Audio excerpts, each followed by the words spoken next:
Yes. Close enough. All right. And Mr.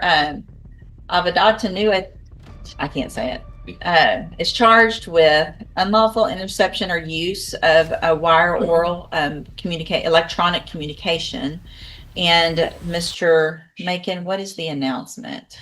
Yeah, and I'm going to call him Cyprian, just got back here from California. He was in custody out there and they brought him back. And Pam was just. Good morning. Are you Edward Godfrey III? No. And Mr. Godfrey was previously here in cause number 26 DCCR 0383. Entered a plea of guilty to assault family violence by impeding breath or circulation. I received the pre-sentence report. Have you both had an opportunity to review that report? Yes, ma'am. Yes. I'm sorry. Yes, Your Honor. Are there any additions or corrections? None more, Judge. Not so. All right, sir. I'm going to find that you entered your plea of guilty freely and voluntarily.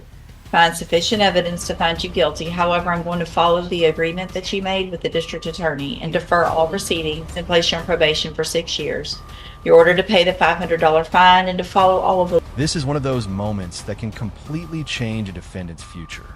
Instead of sending him straight to prison, the judge is offering probation, a second chance with strict conditions. But don't mistake probation for freedom. One wrong move, one violation, and this opportunity can disappear in an instant. The next few years will determine everything. Rules and conditions of probation. This is such an excellent opportunity for you. You're very young.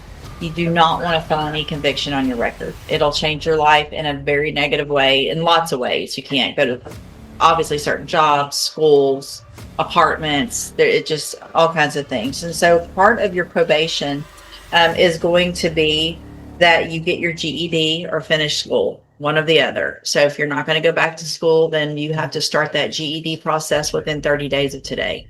That's not just for me, that's for you. That'll make it also everything in your life easier, getting better jobs and things like that. It's very important. It should be important to you. So I want you to get that done.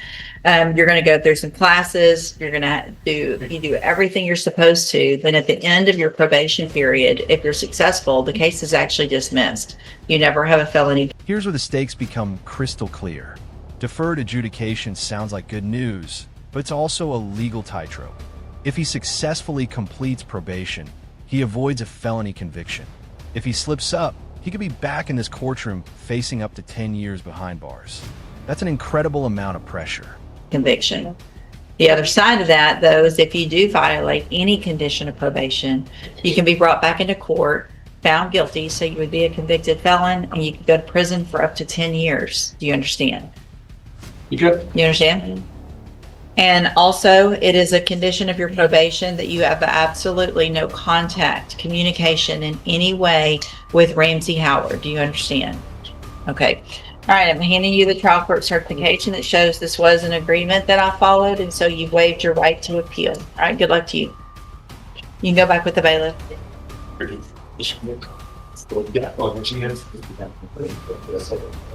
Marvin Watts, Mr. Parker. Good morning, Your Honor. Good morning. Do I have, He signed on your spot on one of, but I'm just fixing it.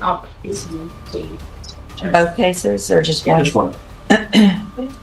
He's putting on both cases. He signed. He just signed one spot. Oh, because I don't see any here yet. Yes. Okay. Listen.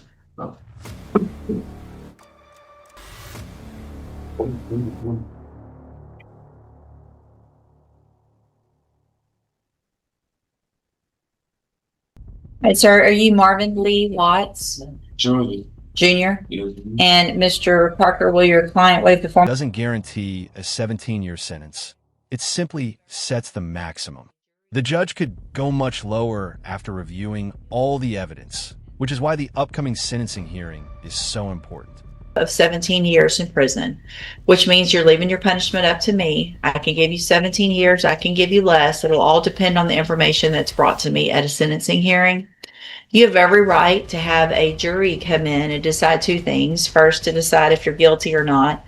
And then if they find you guilty, you could leave your punishment up to that jury. If we go forward this way, you're waiving that. And is that what you want to do? So you have, what you've agreed to is a cap of 17 years. which means a cap. All that means is that you're leaving your punishment up to me. And you could, if you wanted, have a jury decide instead of me. But if we go forward this way with the papers that you've signed that says that you're waiving a jury and that you want me to sentence you within that range of punishment, which would be between 5 years up to 17 years, there's the possibility of probation. It'll all, again, depend on what information I get when we come back for sentencing. And is that what you want to do? Do you also understand, if you're not a U.S. citizen, that a plea of guilty or no contest may result in your deportation, exclusion from admission to the country, or denial of naturalization under federal law? State tenders number 1 in each case. Objection. It's admitted in each case. Is there any evidence that Mr. Watts is not competent? No, Your Honor. All right, sir. In each of your cases, I'm going to find that you entered your pleas of guilty freely and voluntarily, find that you're mentally competent and you understand the nature and the consequences of those pleas, find sufficient evidence. Notice how the judge isn't rushing to punishment. Ordering a pre-sentence investigation gives the court a fuller picture of the defendant's background, behavior, and circumstances. Sometimes those details can significantly influence the final sentence. This is where preparation by the defense becomes absolutely critical. To find you guilty. However, I'm going to reset your cases for sentencing so that the probation department can do a pre-sentence report. That'll give me more information about you and your cases for when we come back for sentencing. Anything that you think is important for me to know, make sure you get that information to Mr. Parker. He'll present it to me on your behalf. Okay. Yes. Right. You can go back with the Thank baby. you, Judge. Thanks for getting me in. Yes, sir. Thank you, Your Honor.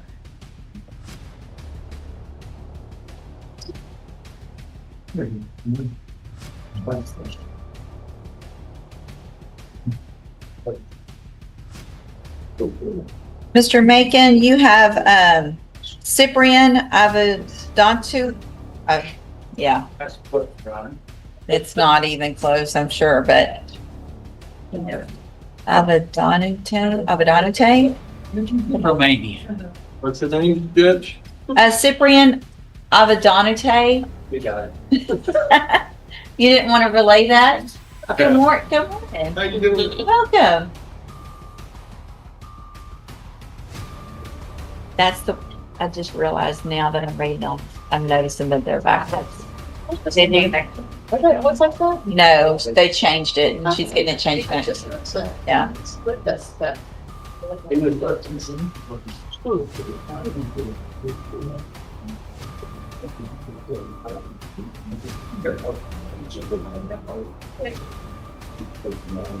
Good morning. Good morning. And are you Cyprian? Is it Avedonatue? Yes. Close enough. All right. And Mr. Avedonatue, I can't say it, is charged with unlawful interception or use of a wire oral electronic communication. And Mr. Macon, what is the announcement? Yeah, and I'm going to call him Cyprian. Just got back here from California. He was in custody out there and they brought him back. Good morning. Are you DeJuan Banks? Yes. And Mr. Banks, in cause number 25 DCCR 0990, is charged with injury to a child, elderly, or disabled individual. What is the announcement? Well, Judge, when last setting he was here, I think it was some issues where the state was trying to locate what placement where the child was, so we can try to move this case along.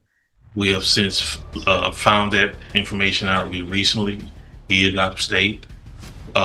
So I know now they're, Judge, if it makes sense to you, Mr. Lewis has been nothing but helpful to me. And we have talked about different offers that one would expect would resolve the case if guilt was really on Mr. Batiste. What I'm trying to do is find Banks. Banks. Sorry, I'm sorry. I'm 30 seconds behind. Sorry about that. If that makes sense what I'm saying without saying it out loud.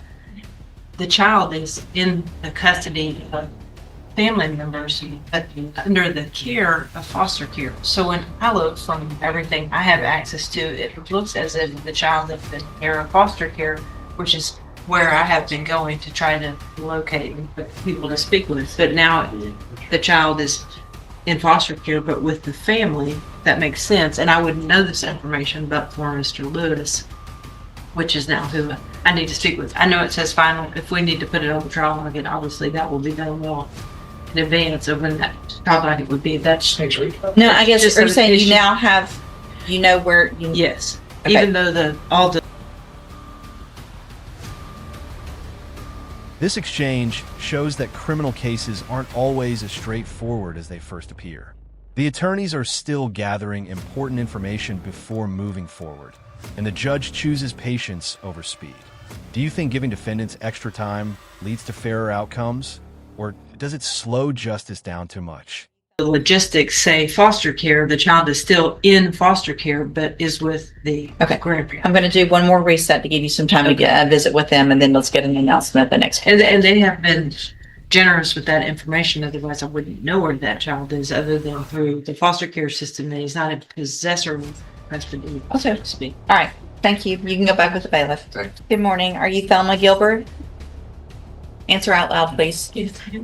And this is clause numbers 26 DCCR 0502, 03, 04, 05, 06, 07, and 08. Ms. Gilbert is charged with credit or debit card abuse in 4 of those cases, burglary of a habitation in a case, fraudulent use or possession of identifying information, as well as theft of property. And what is the announcement? Judge, we've gotten a offer that will probably resolve this matter. It's going to involve a lengthy prison sentence. Our issue right now is day before yesterday, Miss Gilbert's daughter and her father was involved in an auto accident, and they're being hospitalized in Dallas.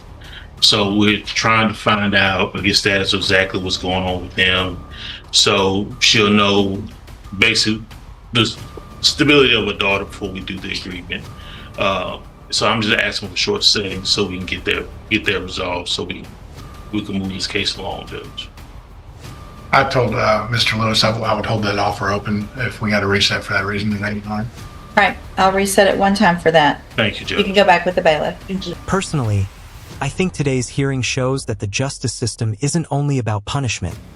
It's also about making informed decisions. Before deciding someone's future, the judge took the time to understand each defendant's background, review the evidence, and make sure everyone understood the consequences of their choices. Some defendants were given opportunities through probation, while others faced the possibility of lengthy prison sentences because of the seriousness of the charges. In the end, every case came down to one thing: the choices each person made. Let me know what you think about today's hearing in the comments below, and if you enjoyed this courtroom breakdown, don't forget to like, subscribe, and I'll see you in the next video.